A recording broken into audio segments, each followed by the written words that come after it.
Bonjour, bonjour. Aujourd'hui, nous allons parler de quelque chose qui est très important. Soyons attentifs. Nous allons parler de la manière dont les hommes font les efforts pour sortir du péché. Lorsque nous évangélisons, je m'adresse beaucoup à mes frères chrétiens. Lorsque nous évangélisons les hommes et pour leur parler du péché, arrêtons de juger les gens. Nous ne sommes pas meilleurs que ces personnes que nous approchons pour parler de Christ. Nous avons reçu les enseignements et nous avons été sauvés pour propager l'évangile, non pas pour juger nos frères, mais pour plutôt les aider et les soutenir. Un homme ne peut pas arrêter de pécher par lui-même, mais c'est Christ qui a triomphé qui peut l'aider à arrêter de pécher. Et comment cela se produit? C'est par le fait de reconnaître que nous ne pouvons rien par nous-mêmes à chaque épreuve, à chaque situation, et de laisser ensuite Christ faire, mais comment? Par la prière. C'est pourquoi le Seigneur nous a laissé la recommandation de prier sans cesse. Si nous sommes faibles et que nous ne reconnaissons pas que nous sommes faibles, c'est que nous considérons que nous sommes forts. Or, celui qui est fort n'a pas besoin de recevoir encore des forces. Mais pourtant, il est écrit que vous recevrez une puissance qui viendra d'en haut. Donc, nous avons besoin de la force du Seigneur.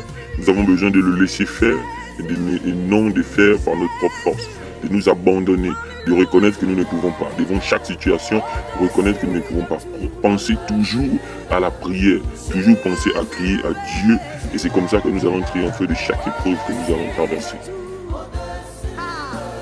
Et l'idolâtrie, c'est le fait de s'attacher fortement à une chose. Nous ne connaissons pas les principes et tout ce que Dieu interdit. Lisons la Bible, bien-aimés, lisons la Bible. Cherchons à comprendre ce que Dieu n'aime pas, pour que nous ne soyons pas en faute avec lui. Cherchons à connaître ce qu'il aime, pour que nous ne soyons pas ou nous soyons en accord avec lui. Tout est écrit dans la Bible. Laissons Dieu nous aider et examinons tout ce qui nous est enseigné. Arrêtons de faire les bénis, oui, oui. Dieu ne bénit pas seulement. Dieu réprimande aussi. Dieu punit ses enfants. Lorsque nous sommes des rebelles, mais éloignons de la rébellion, pardon. Jésus est venu pour nous sauver, et je crois qu'un frère, une sœur qui va écouter ce message pourra prendre conscience et prier chaque jour pour sortir de la situation qui l'accable.